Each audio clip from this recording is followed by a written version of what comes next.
February 14, 1956. Dear Jasmine, Happy Valentine's Day, my love. How can I ever forget this day?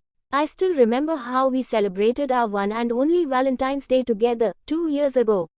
It had rained that day and we danced our hearts out with joy. We promised to celebrate this day always. You are not here with me today. But don't worry, I have bought a beautiful gift for you. I will give it to you when we meet again. Jasmine, are we really going to meet again? It has been a year since I heard from you. I hope you are doing well. I just want to let you know that I am fine, though I have lost some weight. But I still look good. My dear, I am keeping my promise and writing to you. I know you must be busy with work and that is why you have not written to me. Don't worry, I understand. These post office people have raised the price of stamps. My dad's business isn't doing well, so I have to save for stamps and letters to write to you. I know you must be happy to hear that I have started saving money just for you. And don't worry about dad's business, it is just a small ripple hopefully and everything will be alright soon, like you always say. Do write back, I'll be waiting. And yes, the oak tree, the bench and your blue scarf, all are well. I love you. Love, David. July 25, 1958. My Jasmine, time flies so fast. 2 years have passed, but my heart still beats for you. Another fall has arrived, bringing back the memories of our love. I really miss you. By the way, I have news to share with you. I graduated. My dad has asked me to help him run his apple orchard, but I am still not sure.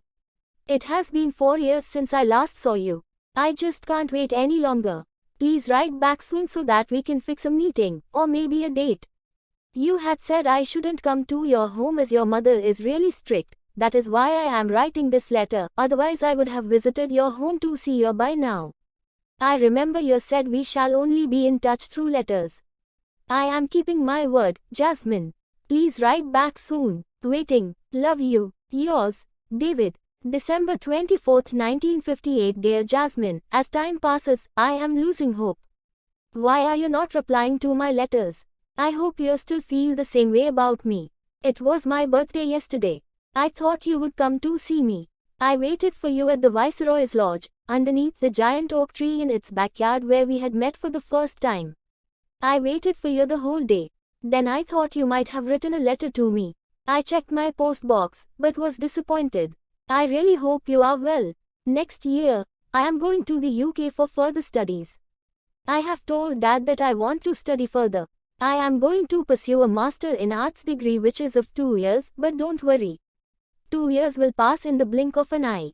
I hope to see you before I leave. Love, David. February 14, 1959. Jasmine, Happy Valentine's Day, love. You haven't replied to any of my letters. This is crushing my faith in seeing you once again. I just hope you are well. I am going to the UK next week. I will not be able to write frequently. If you make up your mind to see me again or even just want to write to me, just leave a mail in my post box. I will reply immediately. I really want to spend my whole life with you, Jasmine. I just can't stop loving you. Love, David. Shimla calling. You are late again, Twisha, said Reenie, as she saw me entering our cubicle at 11:30 am. I rolled my eyes as I sat at my desk. Reenie and I share the same cubicle in our office. We are the creative heads of our magazine. The travel magazine we work for, Look Around, is one of the best in the world. Ah, who cares? I hate my job. The only reason I work here is to pay the rent of my flat and buy good makeup. Reaching office late is not a new thing for me. It's a part of my routine, and Reenie knows it. Here's what my morning looks like. I live 5 kilometers away from my office building, Galaxy Towers. My roommate, Ash, is a silly college girl. Why is she silly? Well, because she drools over my job and I hate it. Gosh, what's the big deal in becoming the creative head of a magazine when I hold a master's degree in journalism? But silly Ash thinks a degree is nothing but a piece of paper. And the best part is that she, too, is pursuing a master's degree in journalism from some college in our city. You see, I don't even know the name of her college. I only know that she has the same subjects as I did. Yeah, that's the way I am. I don't really care about the things going on around me. You need to be really special if you want me to notice you, or maybe really awkward.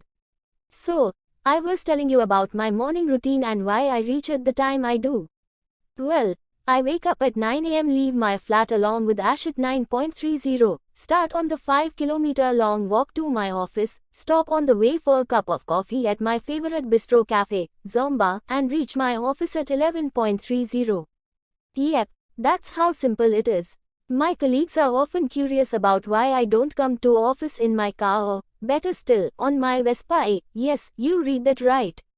I am the proud owner of a trendy yellow Vespa, but walking at least 5 kilometers a day is my thing. I am such a big foodie, and also a busy bee, that I hardly find time to work out. So my morning walk to office is absolutely essential. My boss reaches office at noon, so I manage to escape the "why do you come so late" squabble. And, of course, being the co-head of a department does have its own benefits. Another reason for the long walk to work is my job. As a creative head, I need to come up with fresh, unique and trendy ideas for my magazine. Walking around gazing at people in life helps me open up my mind and refresh my thought process. Twisha, please come to my room. Anita, my boss and the editor-in-chief of the magazine, peeped into the cubicle and ordered. She had reached office just 15 minutes after my arrival. I put on a straight face, nodded my head, picked up my organizer and made my way to her cabin. Anita's room is divine. The interiors are all in white, with flowers arranged in ceramic vases in strategic corners. It also has a glorious window view of lush green fields. Sometimes, I wonder if Anita's room is the only reason behind her unique ideas and her great creativity. After all, great ideas are bound to pop into your head if you sit in such a lovely office. Anita was standing near her cupboard. It looked like she was searching for something amongst the pile of papers and folders. "This time, it is Shimla," said Anita, her back towards me. "What?" I replied slowly. Anyone who knows me could have guessed that I was not at all excited to hear this. Eush, I hated official trips that much. "Shimla, Twisha." Anita turned and looked at me from behind her trendy cat eye spectacles, with one raised eyebrow. Now, I adore each and every bit of Anita's personality, except the way she bombs me with these unwanted bits of news. "Oh, Shimla it is," I replied with a fake smile. "Yes, my dear, I know you are not at all excited, but girl, you have to go. You see, you don't have a choice, as usual," said Anita, stressing on the words, "as usual," as she took out a blue file from her cupboard and sat on her recliner. She knew how much I hated traveling for her cover stories. "And who will my trip partner be this time?" I nervously asked. I crossed my fingers and hoped against hope that I wouldn't get to hear that name from Anita's mouth. But then, I am never lucky when it comes to my job, and I heard Anita say, "Bobby." I took a deep breath, and said as calmly as I could, "Why does Bobby always have to go with me? Is she that creative? Why not Rini? You know we both are cool together and we form a great team." "Why Bobby? Udharan." Anita had a wicked smile on her face. She knows how much I hate Bobby. Okay, so maybe, hate is not the correct word. But I think she is like a monkey who always asks weird questions and walks like a lunatic. And she is always curious about every bloody thing on this planet. She wants to know at what time the sun rises in Japan and sets in London. I mean, what do you have to do with that?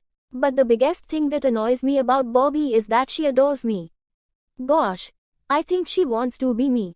She tries to copy the way I talk, the way I walk, I eat, I sit. I tried, but I just don't get why people around me want to be like me. Am I Joe or Kim K? I know myself pretty well.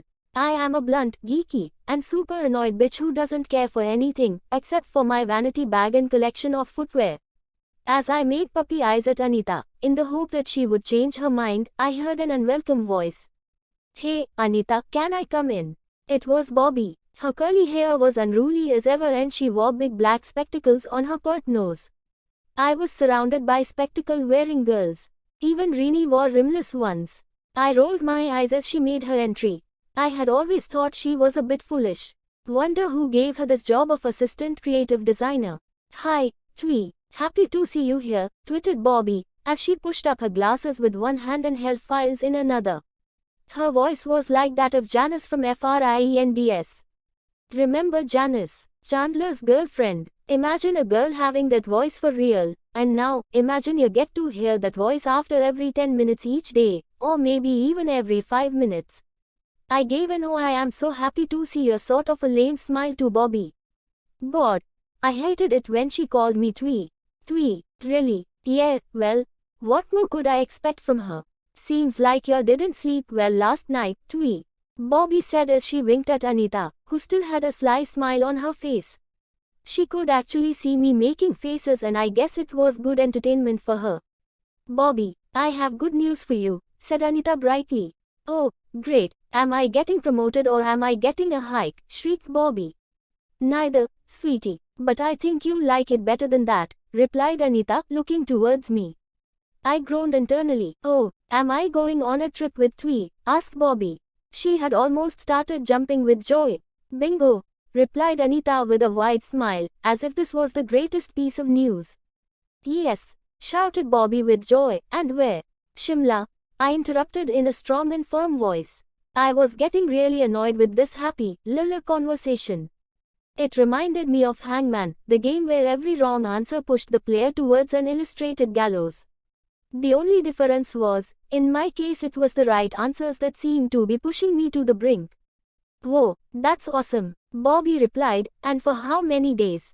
Good question. For how many days, Anita? I repeated the question as I looked towards my boss. For a month, Anita said brightly. Awesome, I just love these trips, and especially when I have Twee for company. You are the best boss, Anita, Bobby trilled on before I could react. I took a deep breath and asked, when do we have to leave? Day after tomorrow, replied Anita. Now this was the height. I mean, not only did I have to leave for Shimla with that nitwit Bobby, but I also had to leave day after tomorrow. Don't you think that's extremely short notice, Anita? I said, clenching my teeth. Well, why do you have to worry? You just pick up your bags and leave, said Anita. Well, what about the tickets? I asked. All booked, replied Anita. Accommodation, done. Yay, we are all set to go. Anita, can I get a day off? I need to go to the parlor and then to the Nikon service center to pick up my camera. You see, this will be my first visit to Shimla. I want to take tons of pictures.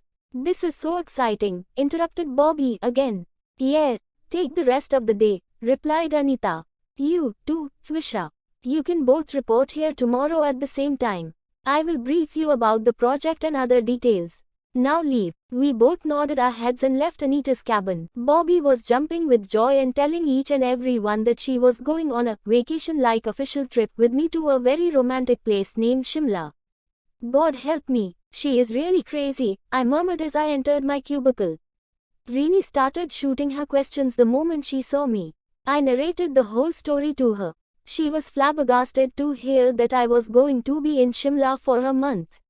She started to smirk as I told her that Bobby was going to be my travel mate, but on noticing my angry expression, quickly adjusted her smile to one of sympathy. I really wish Rini could go with me. At least she gets me, unlike Bobby. So you may think I am overreacting. I have heard about Shimla a bit from some friends and colleagues, and they've all praised it as a wonderful place. But I can't help but be nervous. My last assignment to Nainital was awful. You see, it rained cats and dogs during the entire period of my stay, though it wasn't monsoon season. Plus I caught a cold, and how can I forget the day when I woke up to a big black snake chilling on my work desk? It was horrible. I still get chills when I think about that. Therefore, I was not at all excited about this trip. Anyway, I had no choice. I had to prepare myself and leave for Shimla in just a day and a half. I was hungry. I asked Rini for lunch and we left the office and walked down the street to the nearest burger joint. Rini was a bit quiet. I knew she was disappointed because she never got a chance to go on work trips. I strongly feel that Anita disliked Rini because before Anita being made the boss, Rini and Anita both were considered for the position by our CEO.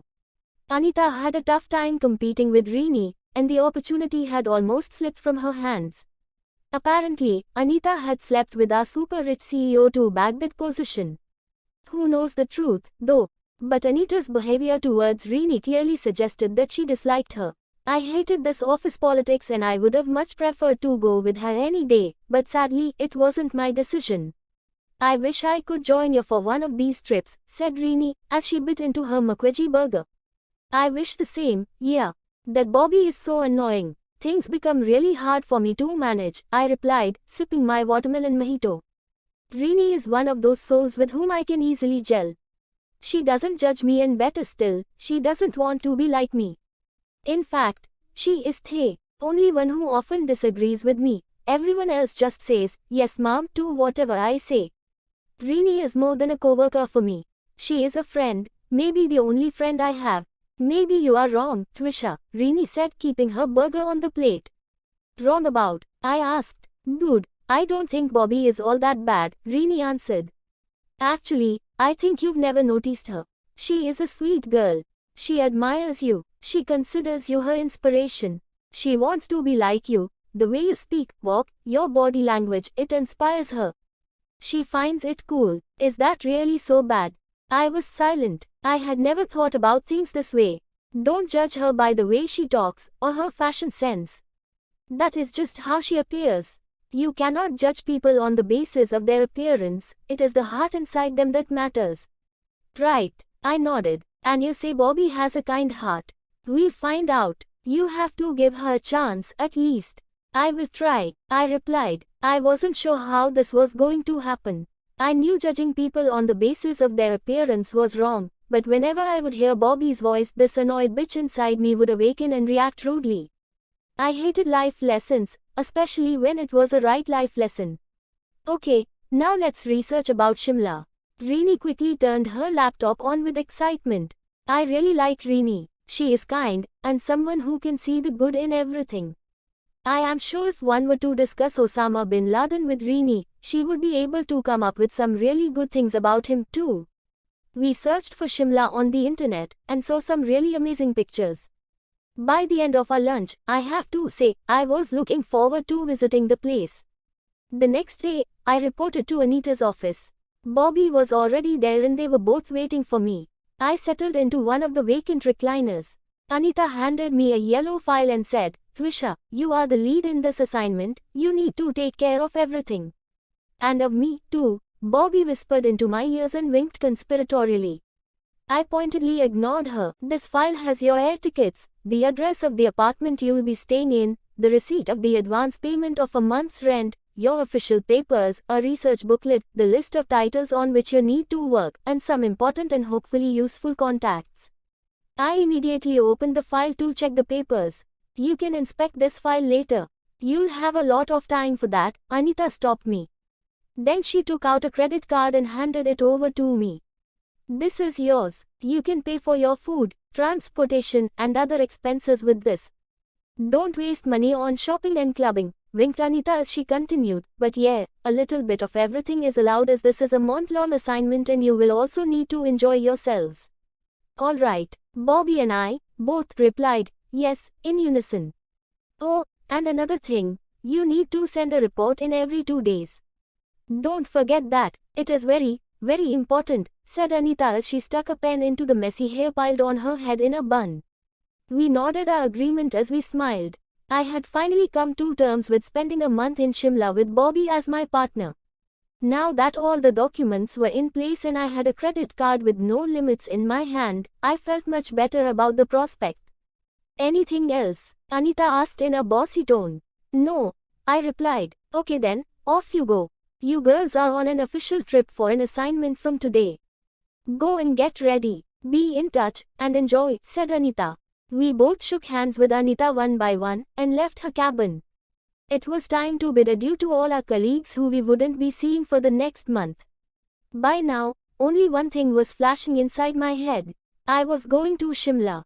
And I was finally feeling happy about it. It was going to be a break from routine, a kind of vacation. I wouldn't even have to get up at 9 and take those long walks to office. As for Bobby, well, I will be the boss on this trip, after all. She would have to follow all my instructions. Yes, all my instructions. I am wicked, I know. But at the back of my mind were Rini's words. I had to give Bobby a chance. Maybe Rini was right and it was just in my head. I hated it when someone else was right, but nothing could be done. Bobby and I had to live together for a month. I had to find a way to get along with her somehow. Bring it on. I was ready.